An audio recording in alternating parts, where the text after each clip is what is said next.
Vou passar agora para a próxima fala, que é um pessoal que eu quase não conheço. É onde eu trabalho, na verdade, né? Que é do Núcleo de Interfaces Computacionais aqui da UFES. O Nick vai falar aqui para a gente um pouco do Ter Design, que é um projeto em parceria com a Prefeitura de Vitória, que é tecnologia, emancipação e renda pela ação do design. Esse projeto vem sendo desenvolvido sob orientação do professor Hugo Cristo, que é formado aqui na UFES também, em desenho industrial, mestrado em psicologia e doutorando em psicologia, né, Hugo? E acho que você vai iniciar a fala e o pessoal depois entra aí na onda, né, não? Hugo, pode ficar à vontade para falar sobre o Ter Design para a gente.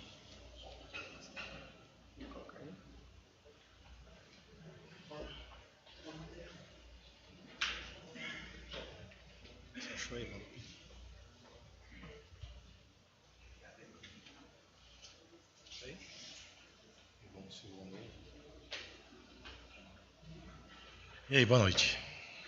Vamos improvisar aqui, porque muitas pessoas para poder falar e pouco tempo. Aí, beleza. Então, gente, como o Marquinhos já falou, sou formado aqui na UFES, sou professor do curso de design ali. E Fernando Gatti, Joyce Carmo e Nani, se eu chamar de Mariana me bate, Nani Chan.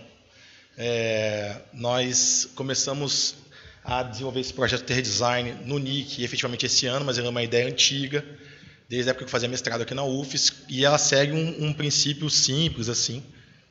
A ideia é... Eu vou apanhar desse Mac aqui hoje, né? A usabilidade vai me comer vivo aqui.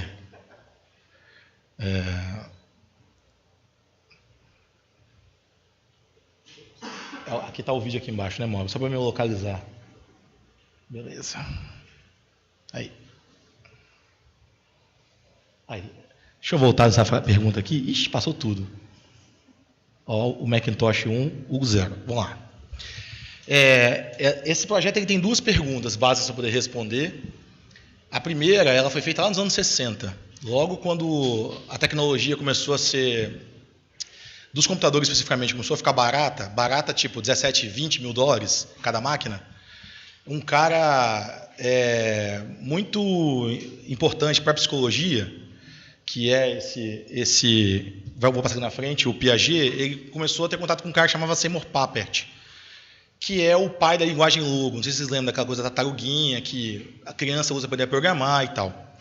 O Papert e o Piaget eles tiveram uma proximidade muito grande, assim, e muito cedo ele começou a se perguntar, o Papert, né, que é sul-africano e foi para os Estados Unidos depois, como que eu posso ajudar a tecnologia que está nos porões das universidades, dos computadores, a ir para casa das pessoas?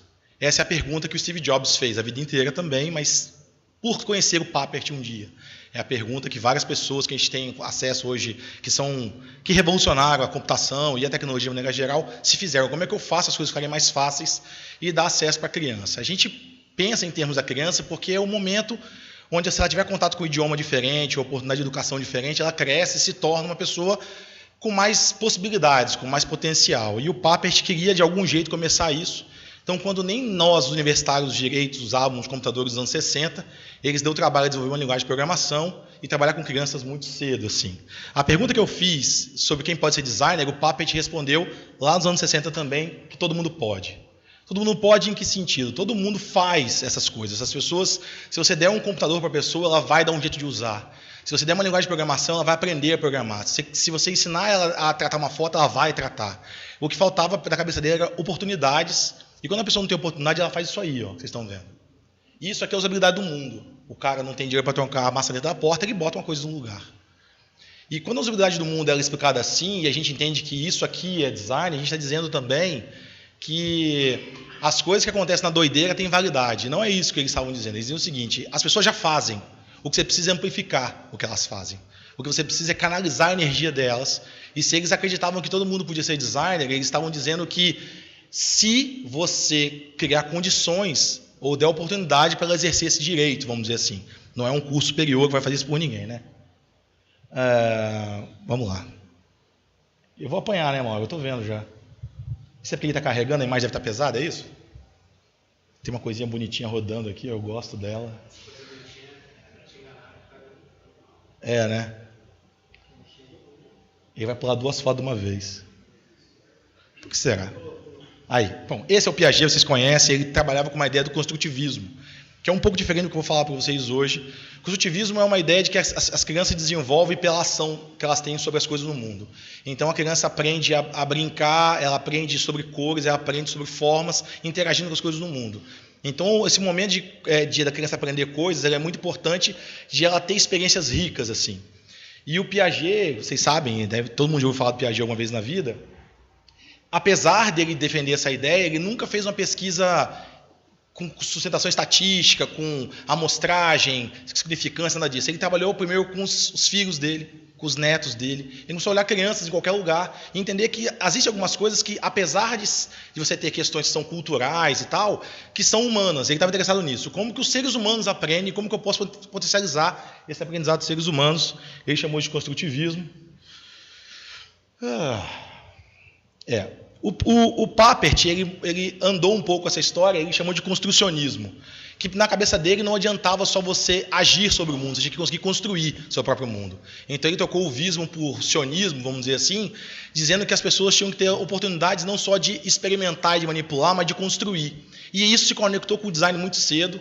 Boa parte das pessoas que estavam envolvidas de alguma maneira no Instituto de Tecnologia de Massachusetts, né, o MIT, o famoso MIT, nos anos 60, designers, inclusive, tentaram se relacionar.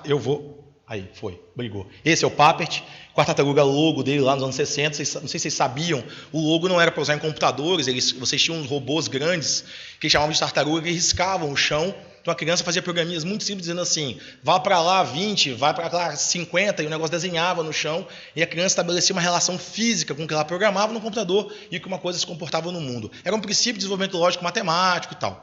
Essa ideia do Papert era brilhante pelo simples fato de ela trabalhar com autonomia.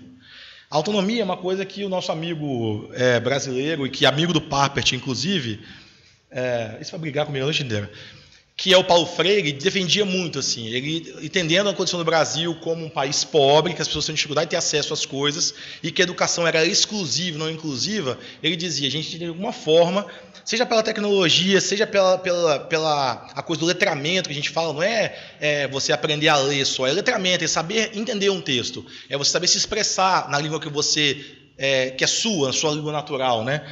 Então, eles estavam preocupados com algumas coisas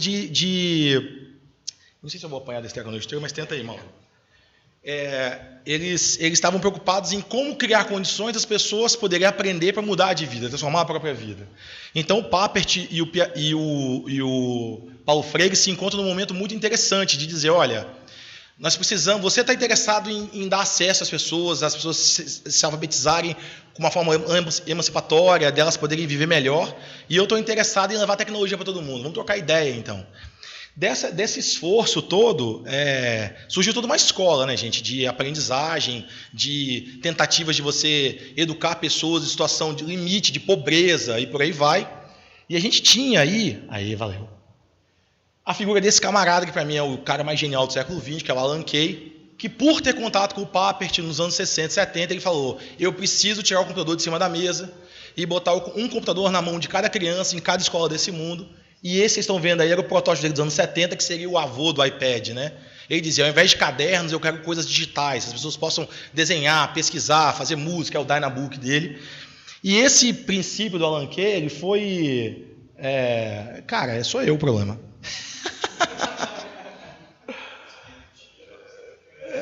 Pois é. O Alan Kay é um cara emblemático, assim, porque ele disse um monte de coisa há 20 anos e até hoje elas não aconteceram e tal. E o bacana é que se fez uma série de esforços aí para tentar pegar essas ideias do Papert, do Piaget e do Paulo Freire, de maneira geral, e tentar levar para a sala de aula, tentar levar para situações limite, etc. Nessa linha de raciocínio, vou ver se ele vai passar na marra. Tá ali na minha bolsa, mas deixa eu ver se vai passar aqui, talvez passe. Ele está travando geral, tá vendo? Não sei nada. Pode ser os vídeos, né? Vai lá, Mauro. Então, Steve Jobs se remoeu no túmulo.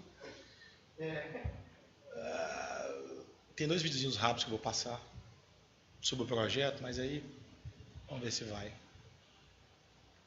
Então, aí o que acontece? Você tem, desde os anos 60, então, uma série de esforços para tentar fazer duas coisas. Uma é você levar a tecnologia de maneira emancipatória para o maior número de pessoas possível, ou seja, não é dar um computador para você usar o Word, porque o Word não abre espaço para você pensar a computação para ninguém. Você usa o Word como se usa uma máquina de escrever.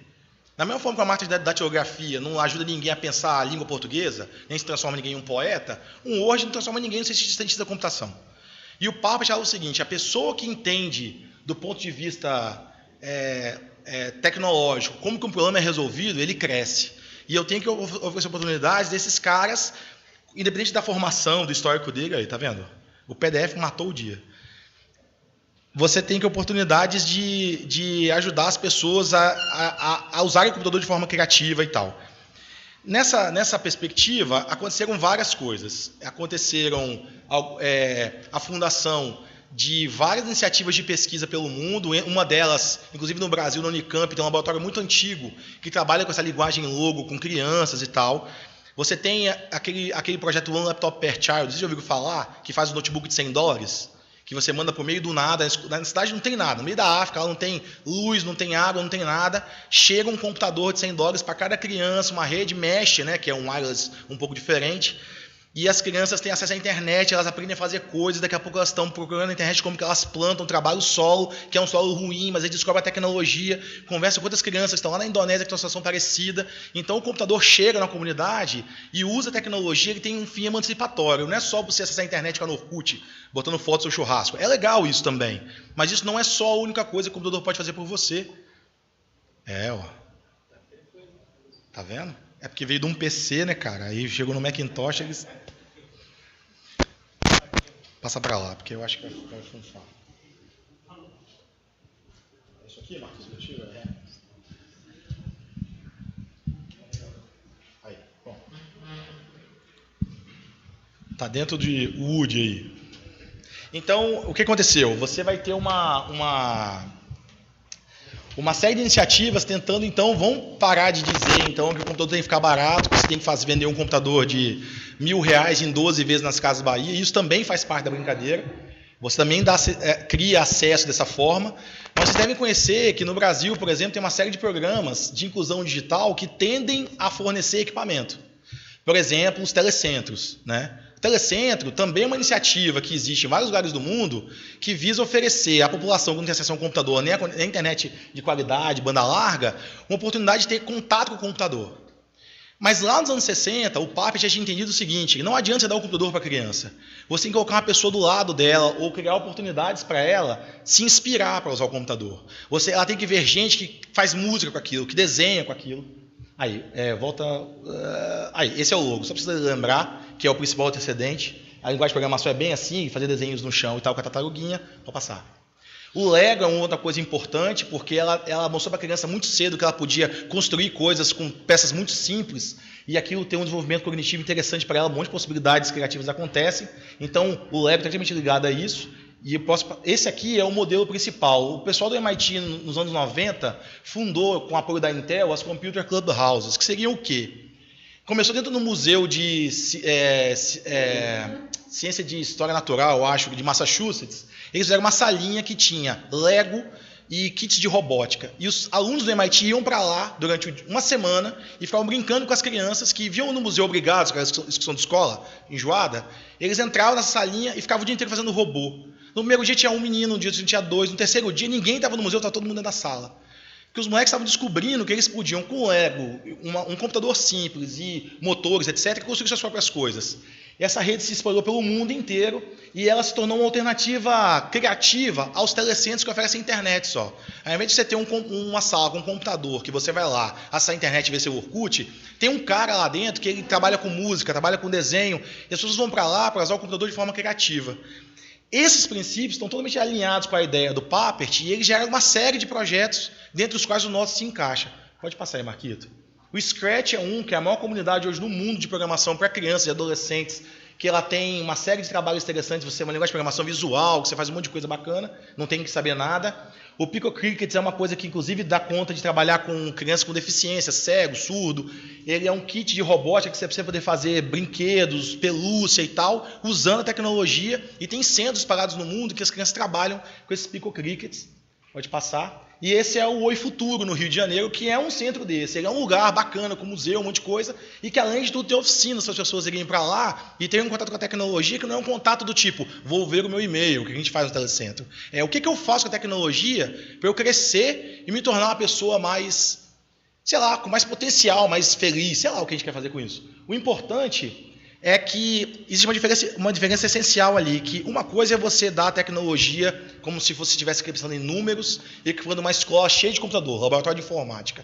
Outra coisa é você criar um uso para a tecnologia, que as pessoas possam crescer ali. E aí vem o problema que o Mauro falou, do embate, da linguagem que você não domina. Que uma coisa é você dizer que a criança vai criar um robô quando ela entrou numa sala dessa aqui. Outra coisa é você lembrar que às vezes no Brasil a criança sabe ler direito. Outra coisa você tem que lembrar que às vezes ela não almoçou quando ela saiu de casa. Então tem uma série de problemas que são socioculturais, anteriores, econômicos, políticos, religiosos, se vocês quiserem antes, que as pessoas quando chegam ao telecentro, elas vão só checar o e-mail mesmo, porque elas não têm muita oportunidade de fazer nada, além daquilo, talvez aquilo seja o mínimo. Então, sabendo essa proposta, o Ministério da Ciência e Tecnologia, via CNPq, criou um edital ano passado, que abria para projetos criativos de uso dos telecentros, da Casa Brasil, que é o modelo telecentro nacional, de pessoas que quisessem fazer projetos, de ir para lá e ocupar o telecentro com projetos criativos. Não é para você ficar aqui usando o telecentro para ver e-mail, é ocupar esse negócio com a oportunidade das pessoas poderem aprender e crescer. Essa é a ideia do projeto Redesign que a gente tentou montar. Pode passar. O vídeo não está aí no negócio, né? Como é que a gente fez? Como é que funciona a história, basicamente? Pode abrir o vídeo? Tem acho que é o... Tem o vídeo 1, é esse aí, Imaginar da Vida. Isso, é o outro. Vocês vão entender que a gente precisava pegar tudo o que acontecia, que tinha sobre design, sobre como se faz projeto, que as pessoas vão explicar melhor para vocês, como que as pessoas usam o computador, a tecnologia para poder se emancipar e trabalhar e gerar renda, como que essas coisas elas precisam ser feitas como é que a gente vai dizer assim, de uma maneira que seja a linguagem deles. Então o desafio todo do projeto era como que eu levo tecnologia, design, oportunidade de geração de renda para um telecentro, num lugar de risco muito grande, sem que fosse uma coisa ofensiva, que as pessoas pudessem aproveitar aquilo. Né? Tem som? Tem. Acho que vai começar aí. É um videozinho rápido. Tá aí, ó.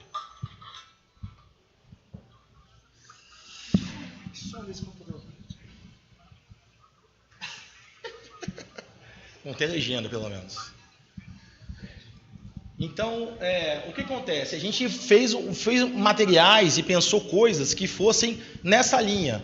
Como que eu pego um artesão, por exemplo, que já trabalha com as coisas dele no dia a dia, e explico como que ele poderia introduzir a tecnologia no que ele já faz, de uma maneira produtiva, e que ele pudesse, de alguma forma, melhorar o trabalho que ele já tinha, sem dizer para ele que ele faz uma coisa errada, que o que ele está fazendo é artesanato, não é design, é tosco e por isso que não vende. Porque essas coisas aconteciam. Eles se perguntam todos os dias, meu produto é baratinho porque está mal acabado e coisas do gênero. Então teve todo um esforço e pesquisa com a comunidade também para saber o que eles já faziam e como que a gente podia transformar o telecentro num lugar não de passagem, mas deles frequentarem para poder de alguma forma incorporar aquele tipo de know-how nas coisas que eles já faziam ali. Então a gente montou um projeto de oficinas que tinham 3 fases diferentes e a gente tentava explicar da maneira didática como que uma ideia que eles já tinham podiam passar pela tecnologia para melhorar o valor final de venda, o acabamento do produto. Na verdade, era mostrar mesmo que o computador pode oferecer mais do que só uma ferramenta de desenho. Né? Ele pode ser um jeito de pensar as coisas também. Então foi uma dor de cabeça enorme conseguir achar um grupo que quisesse trabalhar também, foi muito difícil. O pessoal vai contar um pouco mais sobre isso para vocês. E a dificuldade essencial também é reconhecer que eles talvez não estavam prontos para ver o computador assim, pela própria dificuldade de chegar a ter um Windows em casa chegando para o telecentro Linux. Vocês vão ver falar desse tipo de coisa quando eles forem contar o dia a dia do projeto. E isso a gente passava para eles para ver se eles entendiam o que acontecia lá e tal. Volta para o slide, por favor. Então esse é um vídeo para poder passar para a turma piloto, que se vocês forem olhar aqui, a gente fez todo um trabalho de mostrar para eles o que aconteceria nas oficinas, convidar a comunidade para eles irem conhecer um pouco do processo todo, desde a parte gráfica, de representação, aula de desenho, etc., até a parte de empreendedorismo, pensar preço e tudo mais, com o computador na jogada de alguma forma. Né? Pode passar, Marquito. Aí a gente montou tipo uma exposição para eles conhecerem lá e tal. Passa. Aí o povo explicando, ó, isso aqui é serigrafia, pode ser feito no computador, você já faz isso, você vai fazer a sua toalhinha de cozinha lá, que você vende na feirinha, isso não precisa ser feito à mão, não. Então era uma coisa nessa linha. Pode passar? Aí uma parte de entrevistas importante, eu sou muita gente para saber o que estava acontecendo, passa aí. E aqui o começo das aulas, as pessoas trouxeram o que elas já faziam, e a gente começou a pensar como que essas bolsas, por exemplo, que eram feitas artesanalmente, podiam se beneficiar de alguma forma da introdução da tecnologia no dia a dia deles. Passa. Aí a oficina de representação gráfica, eu vou começar a deixar o pessoal falar, vocês vão entender um pouco do dia a dia, mas assim, esse telecentro fica em Tararé, ali perto de São Benedito, ali. Ele é até equipado, as máquinas rodam Linux, tem internet banda larga e tudo mais, e ele é basicamente usado como um telecentro LAN house, assim. Então as pessoas iam para lá uma vez por semana, participar das oficinas e tentar de alguma forma repensar os produtos, tendo um contato com a tecnologia que não fosse só do Office. Era aquela coisa assim, eu preciso aprender a fazer um desenho, eu quero escanear esse treco, imprimir, entender o que é impressor, o que é scanner, dar acesso mesmo a esse tipo de informação. Aí, divirtam-se. Boa noite.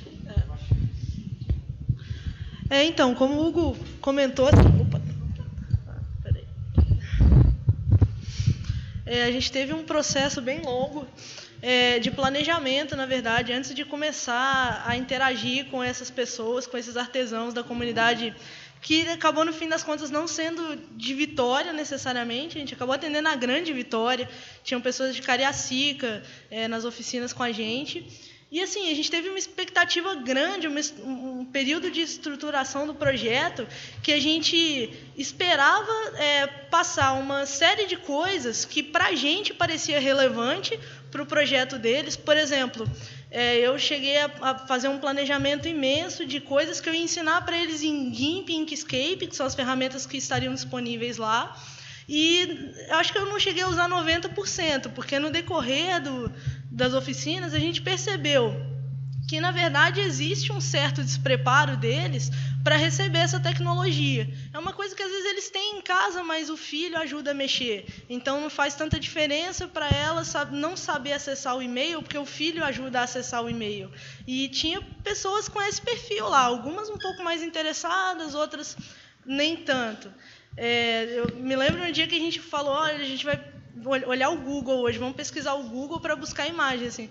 As pessoas sentavam na frente do Google e digitavam imagens. E eu falava, não, gente, tem um filtro para pesquisar imagens, o Google é um repositório, é um monte de coisa, você acha praticamente tudo dentro do Google, você tem filtros, aqui você vê isso e isso. E o pessoal digitava imagens para procurar. Foi uma coisa um pouco difícil, assim, de tentar...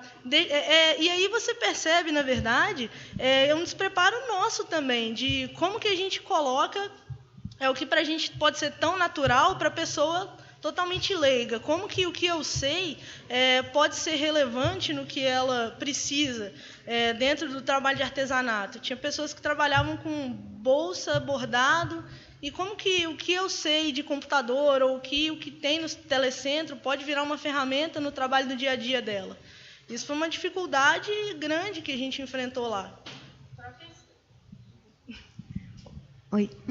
O próprio estranhamento mesmo com a ferramenta, as pessoas buscando mexer no computador, mexer nos programas, causou um certo desconforto e também até um desestímulo para as pessoas, de achar que aquilo era muito difícil para a realidade delas.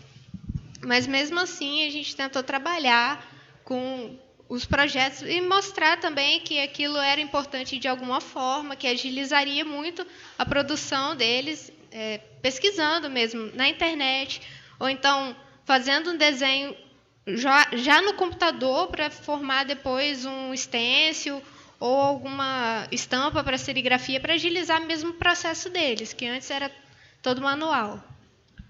O que a gente tentou levar para eles foi, você pode tentar fazer isso em série, por exemplo, ou otimizar o seu trabalho, por exemplo, você recebe uma quantidade grande de retalhos diferentes, como doação, como que você pode trabalhar isso? Aí a gente falou um pouco de cor, um pouco de composição, para eles terem uma maior valorização do produto deles, mesmo recebendo doações, mesmo que não seja um material que eles foram lá e escolheram, como que eles poderiam valorizar a composição deles com os materiais que eles recebiam, assim.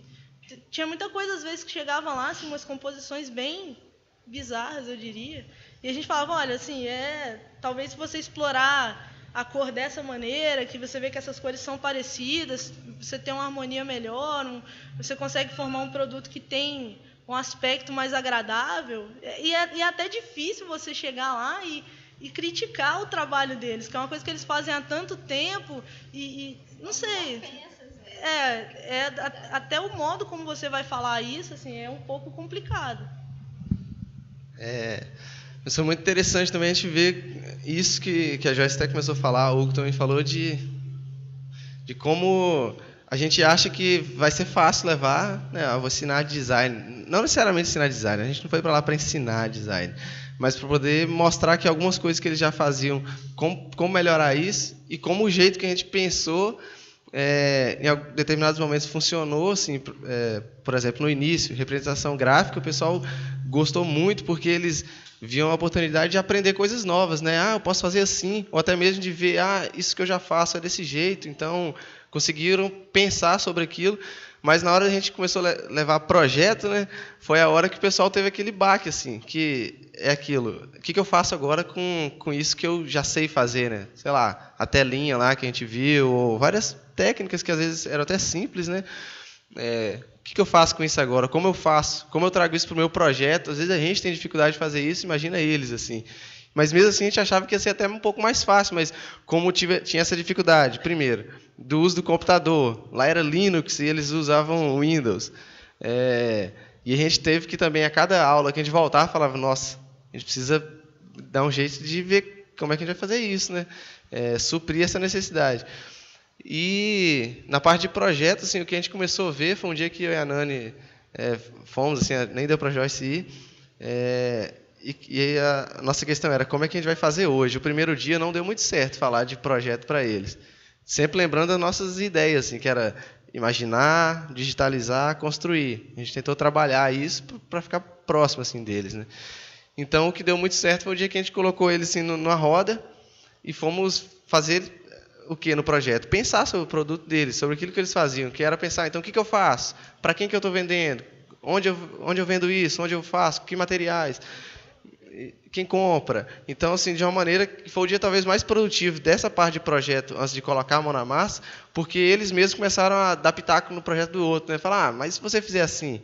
Tinha uma mulher que reclamava da bolsa, porque as pessoas, desde o primeiro dia, assim, ela falava, as pessoas só reclamam da minha bolsa porque porque a alça suja, e as pessoas querem usar, mas quando a alça suja, fala assim, é só lavar, mas as pessoas parecem que não queriam lavar. Aí uma mulher falou assim, uma falou para a outra, né, parece que fazia, falou, é só a gente fazer um jeito de colocar a alça móvel. Coloca umas, eu não sei o nome daquilo.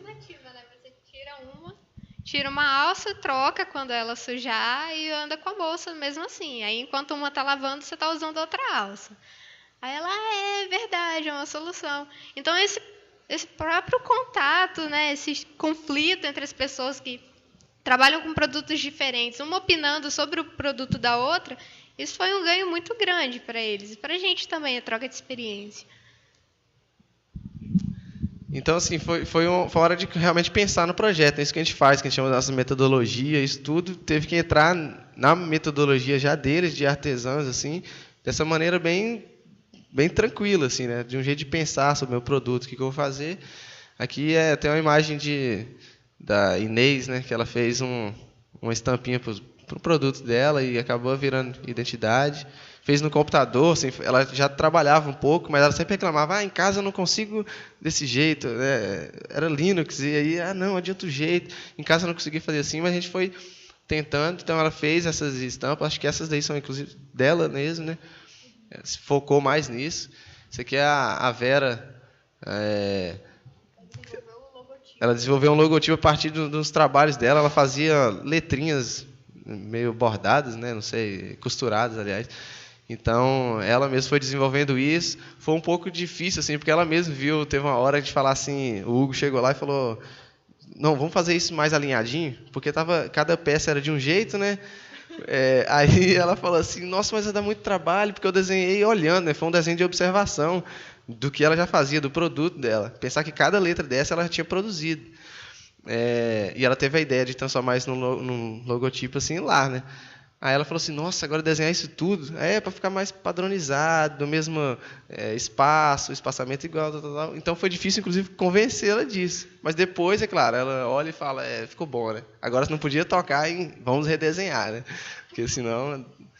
E por último, assim, a gente teve a parte de empreendedorismo, que foi nessas últimas semanas, foi passar esse momento de como trabalhar preço e tudo, porque se a gente for pensar, não basta ensinar como desenhar e até mesmo pensar no produto, mas se ela não pensar em como ela vai vender isso, né? Como ela vai sustentar. Então, o design também a gente entendia que entrava nesse momento, né? Acho que é isso, sim. A gente passou um pouquinho do tempo até. Tem um videozinho aí já com elas.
Só para a gente terminar e dar um feedback para vocês, esse projeto é financiado pelo CNPq, né, que banca as bolsas das pessoas envolvidas, e agora ele se tornou itinerante. Assim.